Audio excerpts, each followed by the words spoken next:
November the 18th. There'll be 2 more assignments, so there'll be this one and there'll be an assignment 4.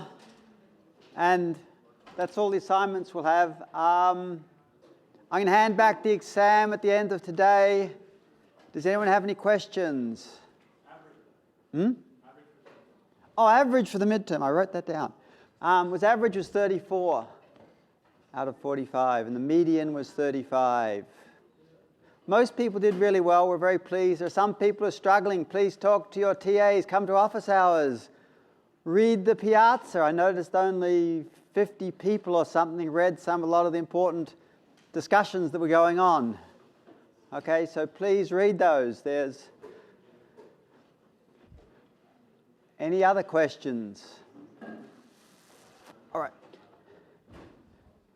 So what we've been doing recently, we've been talking about this assumables, logic, conflicts, minimal conflicts, and how to do proof by contradiction. So we had horn clauses, definite clauses or integrity constraints, assumables. Our atoms were prepared to accept as part of this negated query, conflicts. Minimal conflict is no strict subset. Last time we talked about how we can find conflicts by our top-down proof procedure by not selecting assumables, and a diagnosis contains one element from each conflict.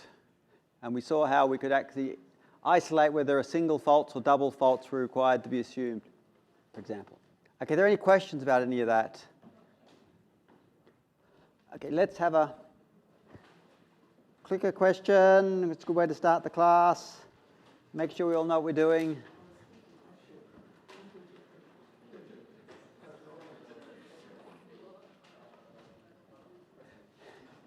A, B, C, D, E, F, G, H are the assumables. There's no trickiness there. There's every letter from A to H. There's a knowledge base. I want to know which is not a conflict.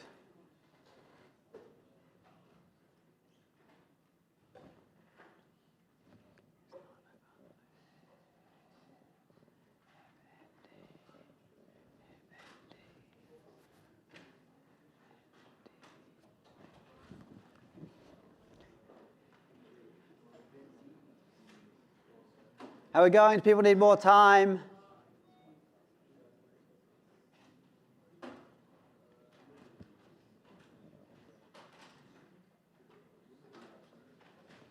Does anyone still need more time? Okay, 3, 2, 1, stopping.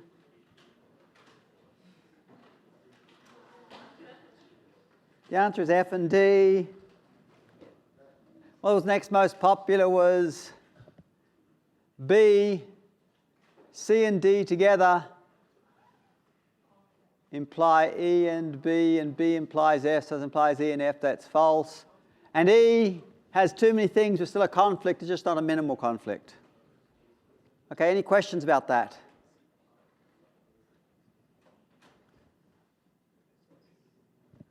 And one more, the one that was displayed earlier.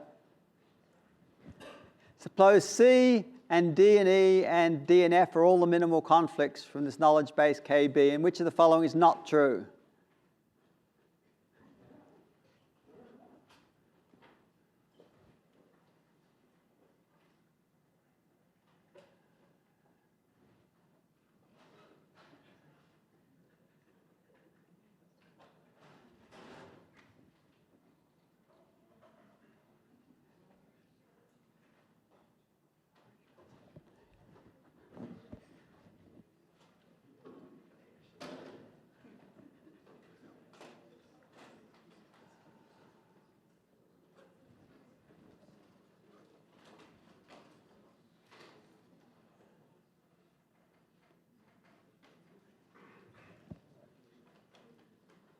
Okay, people, anyone need more time?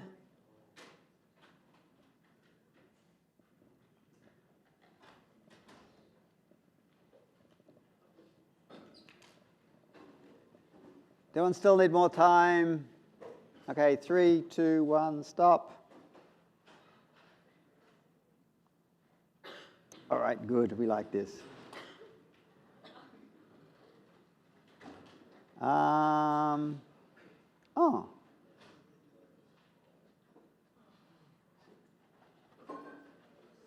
All right, let's start with D.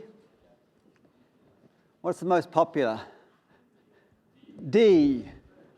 All right, so let's look at this. So we know that C is a conflict, so we know that if you apply C, it implies false. So we know that C implies false.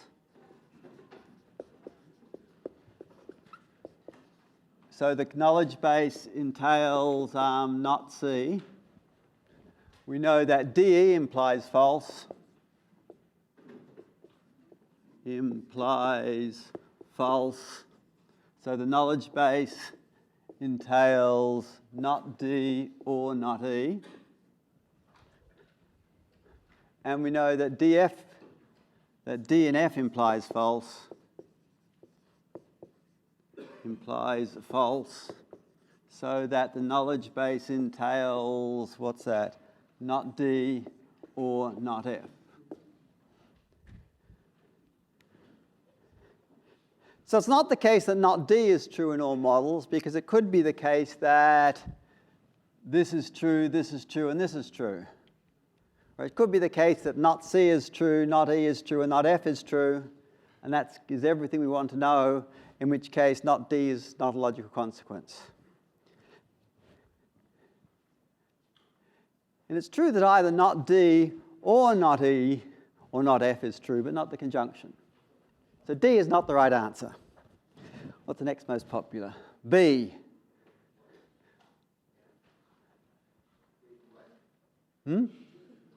So D is not right. D is wrong, because not D is not true in all models.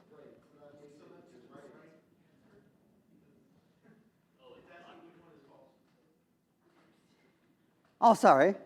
Hang on. Which is false. Sorry.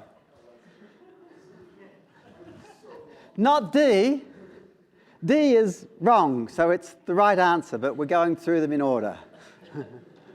Sorry. D is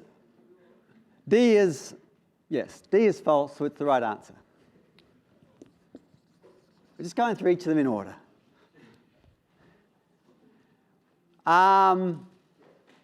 What was the next one? B. So either not C and not D, or so either not C or not D is true, or not C and not E and not F is true. So it turns out these are the minimal conflicts. So if you try and distribute this away in here, you know that either not C is true. In this case, you know either not D is true or not E is true. And so either in this case, either not D is true or not F is true. So either this knowledge base entails not C and not D or not E, and not D or not F. Right, so either C is true and D is true, or both E and not F are true. So these are the two minimal diagnoses.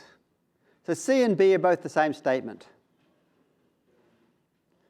So the conflicts here, you either choose one of each of these, C and D, or C. If you don't choose E, if you choose D again, you get the same C and D, so C, E, and F are the minimal conflicts.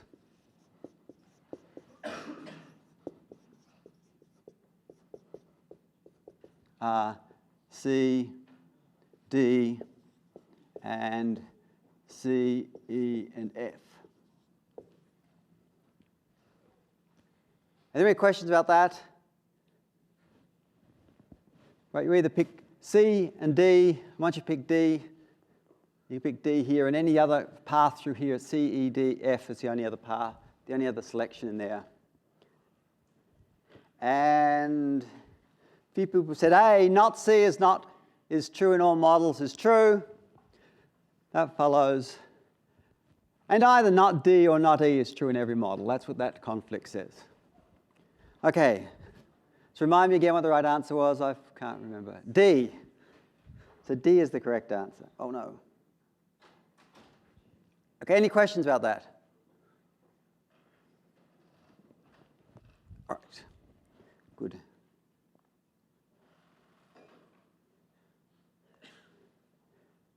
Okay, so what we're going to do today is we're going to start talking about planning. So at the end of today, we're going to talk about this model of deterministic planning that we're doing. We're going to represent a problem using the STRIPS representation that stands for the Stanford Research Institute Problem Solver, which was one of the first robots that was sort of autonomous and planned where it was going to go. And then we're going to show how forward planning and forward planning can be used to solve the graph. And in the end, we're going to reduce it all to search problems. So we're either going to use a forward planner, we're going to use a backward planner, or we're going to convert it into a CSP. So just like we did for logic, we're going to either search forwards or search backwards. And in the search, we can use any search methods. And we're also going to look at how to convert it to a constraint satisfaction problem. That's what we're going to look at in the next couple of days. So when we looked at our dimensions, what we did when we did search was we looked at a deterministic, fully observable explicit states. So we tried to reason about explicit states. We had indefinite stage, so it could go on until it could go on for some unknown number of steps until it found the goal. We had goals, we had perfect rationality, we had flat, single agent with knowledge is given, and we did reasoning offline. What we're going to do now is we're going to look, instead of looking at states, we're now going to reason in terms of features. Because we'd much rather reason in terms of features because there are exponentially many more states than there are features, and we'll see a few more advances. So then what we're going to do is just look at how we could reason in terms of features about instead of reasoning explicitly about whole states, we're going to talk about individual features or properties or propositions about what's true and false or what values there are. All right. So here's what we're going to do. So planning is deciding what to do based on an agent's ability, goals, and the state of the world. And we're going to find some sequence of actions that solve a goal. So we're going to work out what should I do. So we're going to look at something long time in the future. We're going to work out what should I do now in order to solve this action that's a long time in the future. So that's what we're going to try and do, is trying to think about what should I do in order to achieve some goal that's a few steps away from me. I just can't react to my world. I've actually got to think about what's going on in the future. And we've got a few initial assumptions that we're going to, later on in the course, we're going to look at something called decision theoretic planning, where we give up all of these, most of them. So the initial assumption is the world's deterministic. Right, we know what the effect of an action is. There are no exogenous actions outside the control of the robot which change the state of the world. So it's not like a game where you have this other agent who's doing things. There are no. The agent knows what state it's in, so it's fully observable. Time progresses discretely, so it's not like we're not worrying about continuous action. And goals are predicates of states that need to be achieved. That's what we're going to mean here. So that's what we're going to do. So deterministic, fully observable, nice time steps, and we're going to have goals that are just predicates of states. And so what we're going to do is we're going to reason about actions. So an action is a partial function from state to states. It's partial means it's not applicable to every state. So you can't carry out an action in every state. I can't pick up a pen when I'm nowhere near a pen. There's all those sorts of things I can't do. So the preconditions of an action specify when the action can be carried out, and the effect of an action specifies the resulting state. So preconditions and effects. Okay, they're the two things we're going to keep talking about today. And here is the domain, the example we're going to do. So we're going to have this robot. There's four locations: the coffee shop, Sam's office, the mail room, and the lab. We can talk about the features of what we're going to talk about: robot's location, whether the robot has coffee, whether Sam wants coffee, whether the mail is waiting, and whether Rob has mail. So they're the features we're going to reason about. So the Rob's location is one of these four things. Whether Rob has coffee is either true or false. Whether Sam wants coffee is true or false. Whether his mail is waiting is true or false. And whether Rob has mail is either true or false. Right, so you've got a robot that can deliver mail and deliver coffee and wander around. The actions it can do can move clockwise. So I can move from coffee shop to Sam's office to the lab to the mail room to the coffee shop, or it can move counterclockwise. So it can move one of those things. It can pick up coffee, but only when it's in the coffee shop. It can deliver coffee wherever it wants to deliver coffee. It can pick up mail only at the only at the mail room, and it can deliver mail wherever it wants to. Okay, and hopefully it's sort of pretty obvious sort of how these are going to affect this. Because, all right. Are there any questions about that? Sort of, it's just a simple 4 states, but we have lots of features. So we have lots of features in here. And what we'd do here is we'd end up with, if we're thinking about what we'd do before in our previous searching life that we had a month ago, we'd think about saying, well, we need the state is this 5-tuple of saying whether the robot has coffee, whether Sam wants coffee, whether there's mail wanting, whether the robot has mail, and then there's for each state and for each action we have to write out the resulting state. All right.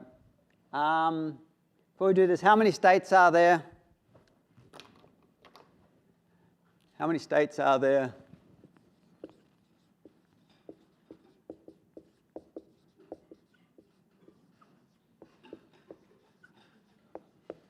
Can you tell me how many states there are? 2 to the 5. Any other ones?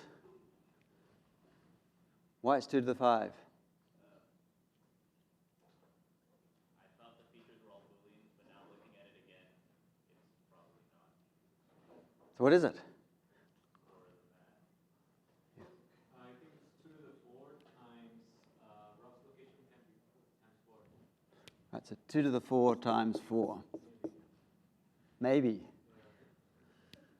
What else might it be?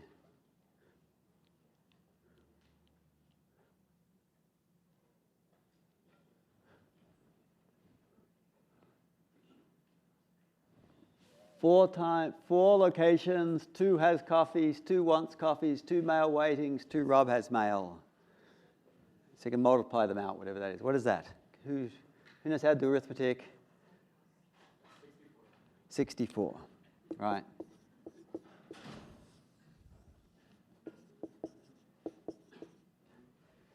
And there are 1, 2, 3, 4, 5, 6. So if you had this table, how big is this table likely to be? For every state and for every action, I have to write the resulting state. So this state space representation would be how big is the table?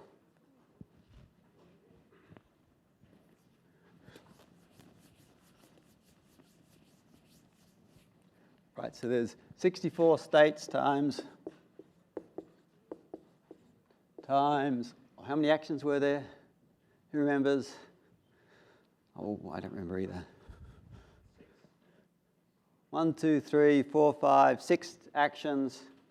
So there is times 6 is, who knows how to do arithmetic? 384 different state action combinations.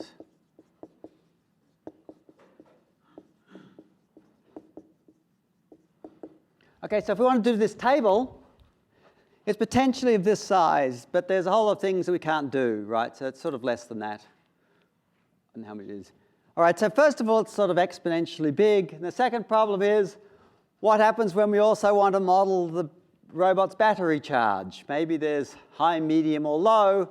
All of a sudden, this triples this, right? And we have to re-represent everything, right? We have to redraw this whole table for each state. So we'd like this, so not only do we like the combinatorics, we like the modularity of having explicit propositions.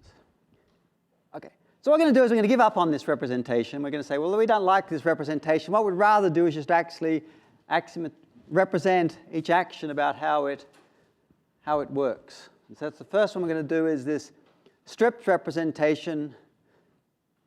And what we're going to do is for each action, we're going to specify the precondition is when the action to be carried out, and the effect is the set of assignments of values to features that are made true by this assignment. So each action we're going to specify what's made true by this and what's the precondition. And the strips assumption is every feature not mentioned in the effects is unaffected by the action. Okay, so let's go. So here's some here's an example. Here's two examples. Pick up coffee. Oh, hang on, let's go back. So here's my delivery domain again. So pick up coffee. Well, the only thing it needs to pick up coffee is that we're in the coffee shop, so the location is the coffee shop, which is the CS. And the effect here is that robot has coffee is true. So it makes robot has coffee true. You can only carry it out if it doesn't already have coffee. And now after this, robot has coffee is not true. It doesn't affect Rob's location doesn't change. Whether Sam wants coffee doesn't change. Whether mail is waiting doesn't change. And whether Rob has mail doesn't change. Okay, does that make sense? Yes. Hmm? No, it can make things false as well. In fact, deliver coffee has the effect of making robot has coffee false. Oh, I used false, I used overline here because when I have pictures in a minute that didn't fit with a not. So this means not. So the deliver coffee has the precondition, it has to be in the office and the robot has to have coffee. And the effect of it is that the robot no longer has coffee and Sam no longer wants coffee. So that's what this overline is. Yeah.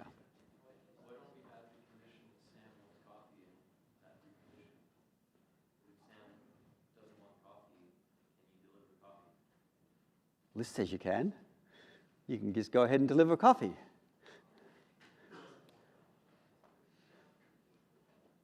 Well, is that reasonable? We could change what we want, but one of the things we like about these logic-y representations, we can argue about whether this is how the world works, right? What we'd like to do is we'd like to get to the stage of us looking at this. We're arguing about how the world works, and we're representing that rather than some complicated code. We'd like to argue here about, can a robot deliver coffee to someone who doesn't want coffee? Well, he would have assumed, isn't it reasonable that you can? Well, he would have assumed you can, but that's the model.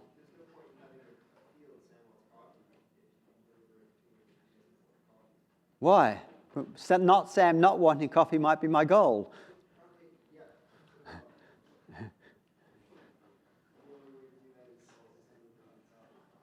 Right, the only way to undo my goal for Sam to not want coffee is to deliver coffee to Sam.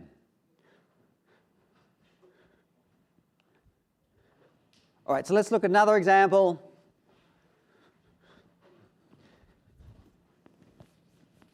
Except I forgot to put it on the slide, so you guys have to help me. What about the, what do we do, deliver coffee? What about the pick up mail? Oops. Pick up mail, PUM is pick up mail.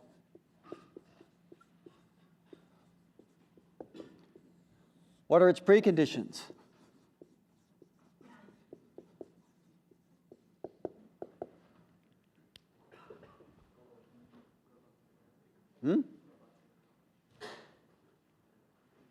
Robot's in the mailroom. So the robot's location is mailroom.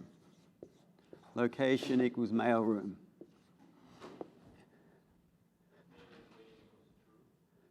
Mail waiting is true. What's mail waiting? Mail waiting is true. What else might be?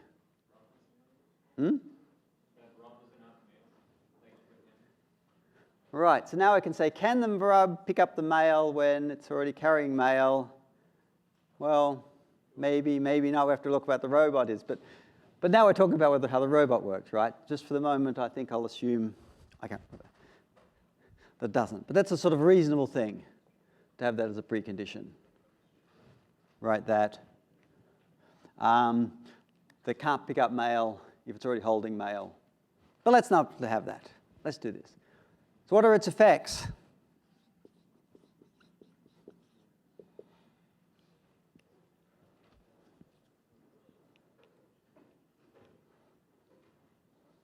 So what does it achieve?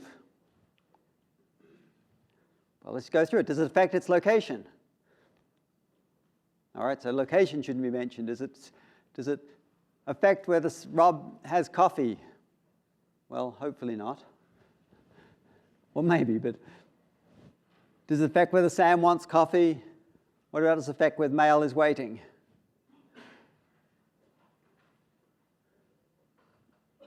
Does picking up Mail have the effect of changing whether Mail is waiting? Right, so it makes Mail waiting is false.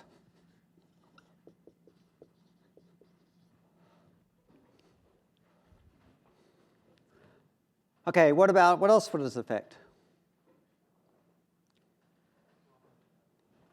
Right, Rob has Mail. What does it do? It makes it true.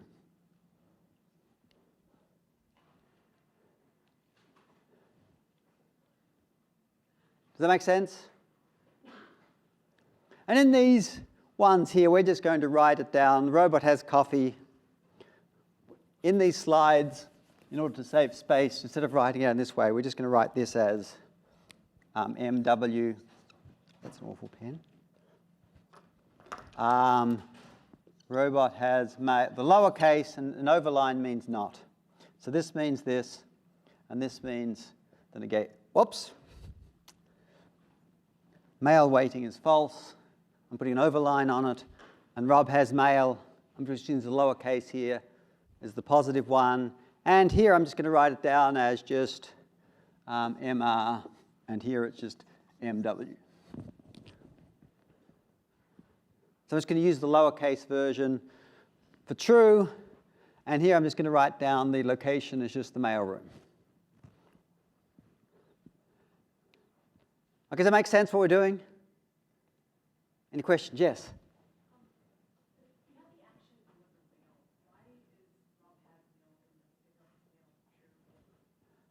Sorry? Yes?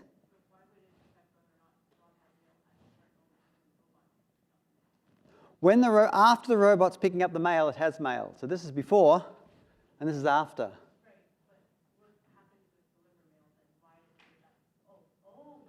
Deliver mail has the precondition. So deliver mail, let's do deliver mail. Oh, we'll do deliver mail. We can do that. Deliver mail.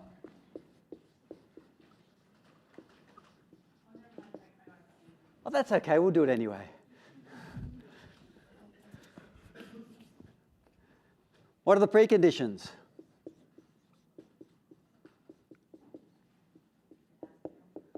Yeah, robot has mail. Robot has mail. And presumably we'd like to deliver it just to one place instead of it to arbitrary places. We don't want to deliver it to the coffee shop. We want to drop it off in the coffee shop. Let's suppose that it's also, the location is Rob's office.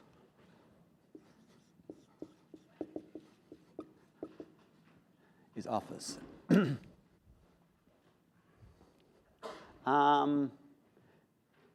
what are the effects?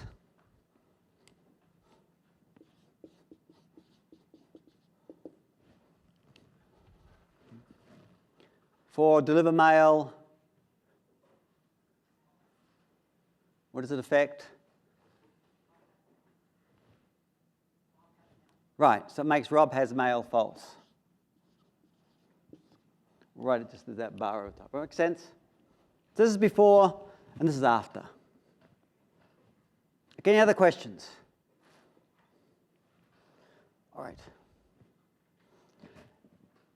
So now what we're going to do is we're now going to, given a set of descriptions of the effects and preconditions of actions, and given the description of the initial state, and given a goal to achieve. So that's the three things we can do. We're given a description of all the actions, we're given a description of the initial state, we're given a goal to achieve, and the idea is to find a sequence of actions that's possible and result in some state satisfying a goal. So we're trying to find a sequence of actions to find the goal. Might be go to the coffee shop, go clockwise, pick up the mail, go clockwise and clockwise, deliver mail. It might be the case that the goal is for no mail to be waiting and for the robot not to have mail.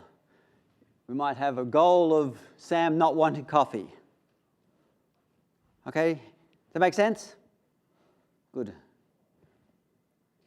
So what we're going to do is the first thing we're going to look at is this forward planner. What we're going to do is we're going to search in the state space graph where the nodes represent states and the arcs correspond to actions. And the arcs from a state S represents all of the actions that are legal in state S. So whenever we have some node and some arc, we're going to have that represents all of the actions that are legal. And then a plan is just a path from a start state, from the initial state to a state that satisfies a goal. So this is exactly what we were doing in planning, in sort of searching, except now we have a different representation for actions. And later on we're going to have another completely different, later on we're going to do backward planning where we're going to have a different representation of nodes and arcs. But just for now we just got the same thing. It looks very familiar to you, but the only thing that's different is how we're going to represent the actions. So here is an example of a state space search. We're going to start off, the initial state is, so the initial state's the one at the top there. Can someone tell me what's true in the initial state in English? I can't read it, it's too far away. The initial one, this one up here, this node up here, this one here. What is true in it? The initial state, that's the state. You're in the coffee shop.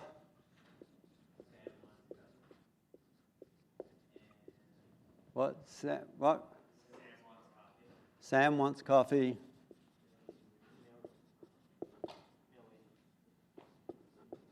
There is, let's do mail waiting.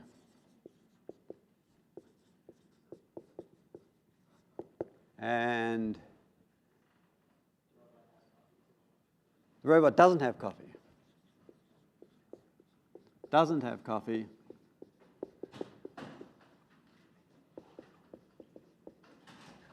And what's the other one? The robot doesn't have mail, right?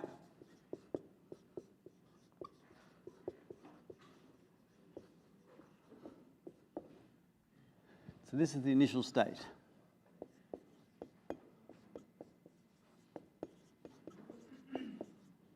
Okay? And one of the properties that we saw before of searching is that we had this graph that was defined.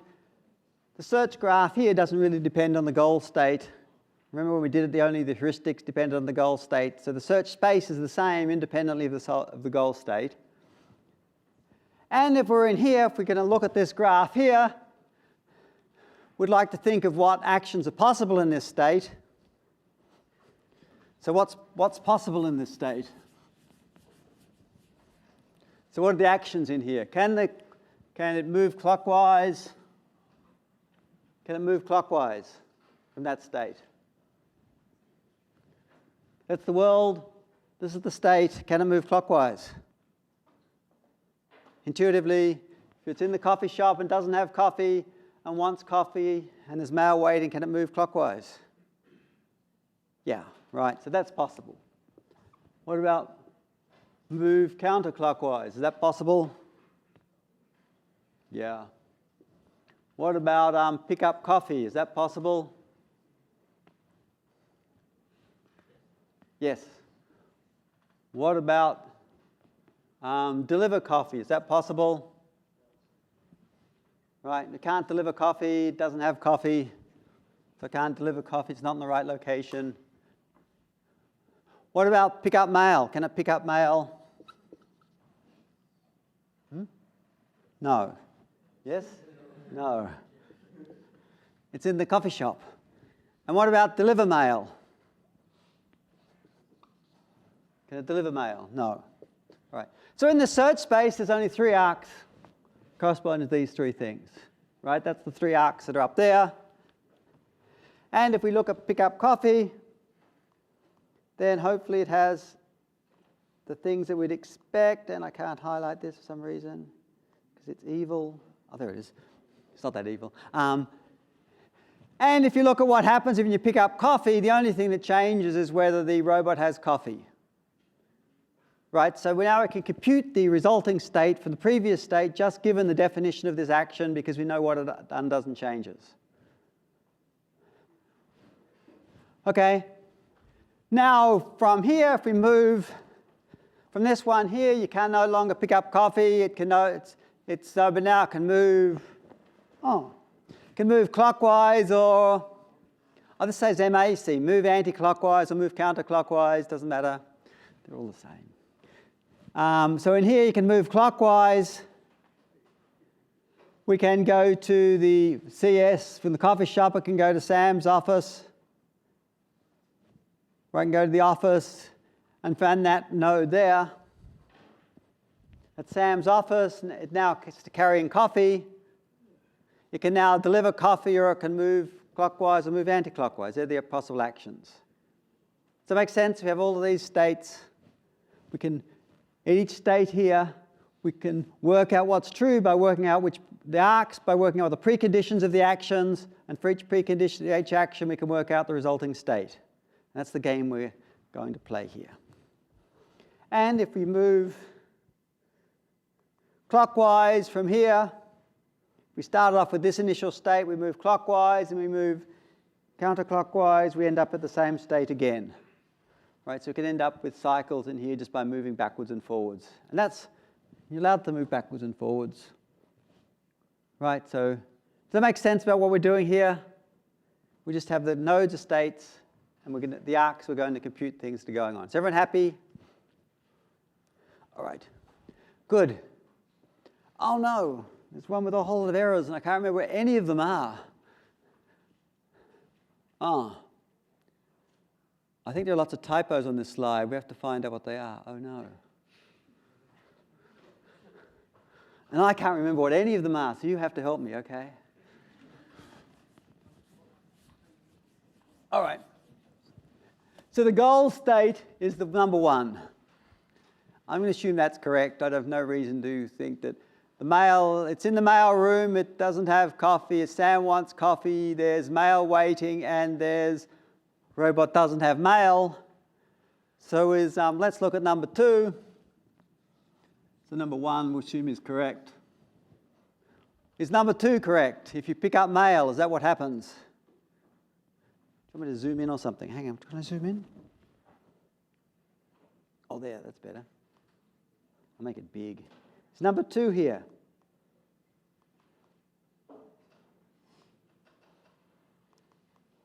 Oh. Is this correct? If you pick up mail, is that what happens? Right, you end up with mail. You're still in the same mail room. The robot still doesn't have coffee. Sam still wants coffee, mail waiting, and the robot has mail. Is that right? Good. What about number 3? Is that right?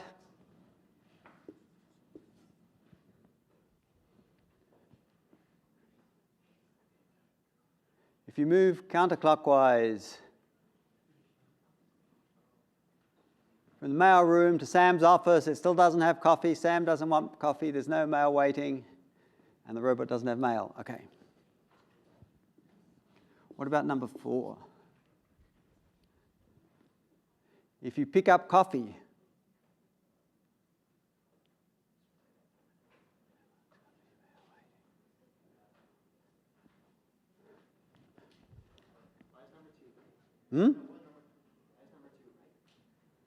I don't know.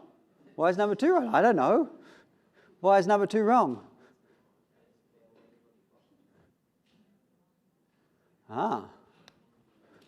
Told you I couldn't remember what was going on. You guys got to help me. So mail waiting should be false.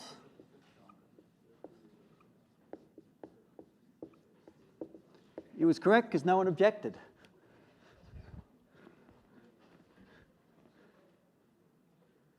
Picking up mail makes mail waiting false. Okay? Because that make sense? What happens if you pick up male? Male weighting is no longer false. True. Well, it's 3 or 4. What's, yeah? For number 2, does that Rob has male should be false as well? Because we haven't delivered something. Rob has male should also be false. Right? No, we picked up the male. This is pick up male. PUM is pick up male. Right, so after you pick up male, then the Rob has male.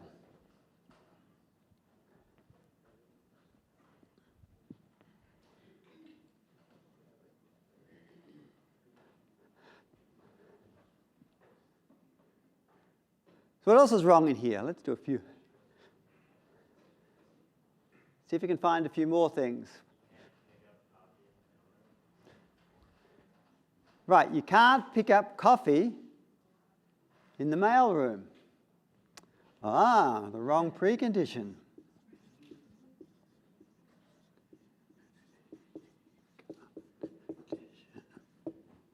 You can't pick up mail in the mail room. Whoops, you can't pick up coffee in the mail room.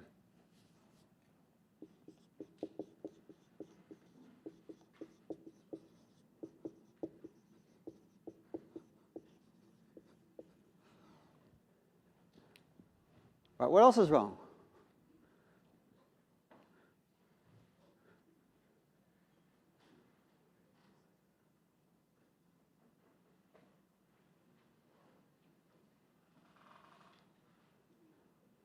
What else is wrong with this?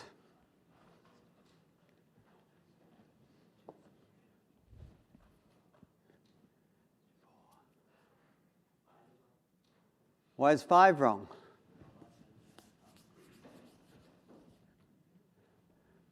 Right, so if you look at 5,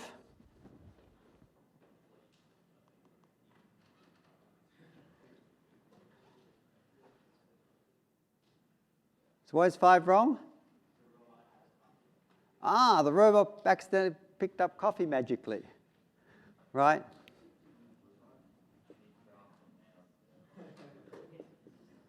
Right, the robot dropped the mail, picked up coffee and dropped the mail.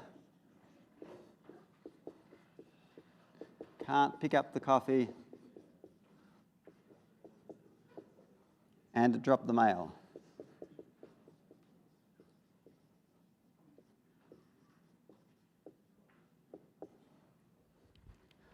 All right.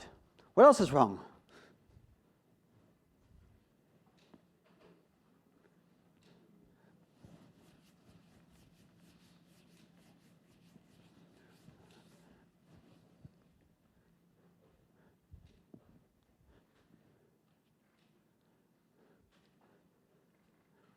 What about?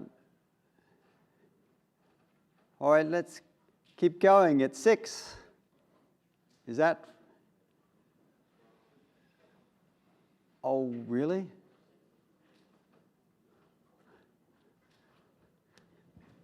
Is 6 wrong or right? 6 is good? Good. What about 7?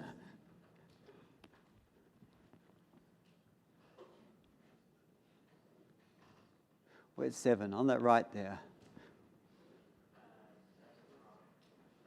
You picked up coffee. So what should pick up coffee do? The robot should have coffee, make sure they can pick up coffee, it's in the right location, and then we check that that's the only one that changed. Right, everything else remains the same except for the ones that are affected by it. Right, so 7 good?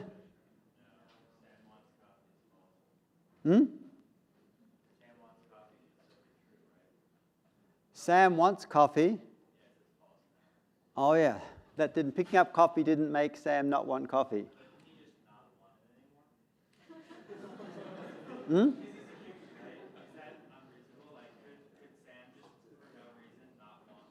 No, we're assuming here that we have their actions are deterministic and there's no exogenous things. We're actually going to do the case where we're uncertain about things later this month. Okay, so 7, Sam should still want coffee.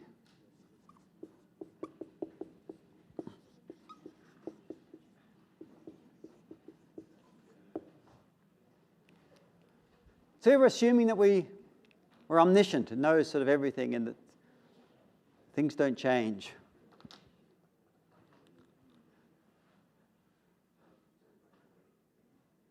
Right, what about 8 here? Oh, well, let's suppose as a function from 5. Okay. Let's not do 8 then. You don't like 8. So 8, I think, is correct, given 5 is correct. Oh, that's... All right. All right, what about 9? Oh, where did that go off the bottom?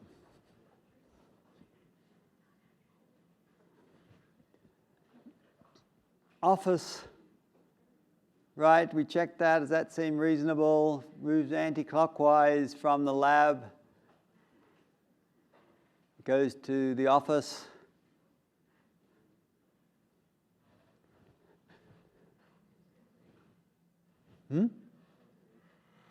Okay, this is 9 is okay given 5.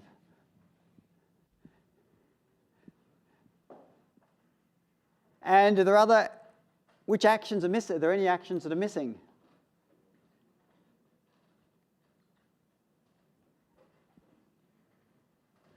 So what's missing in here? Because there are other errors in here because the actions are missing. It's not only for what's here, but what's missing. So what's missing here?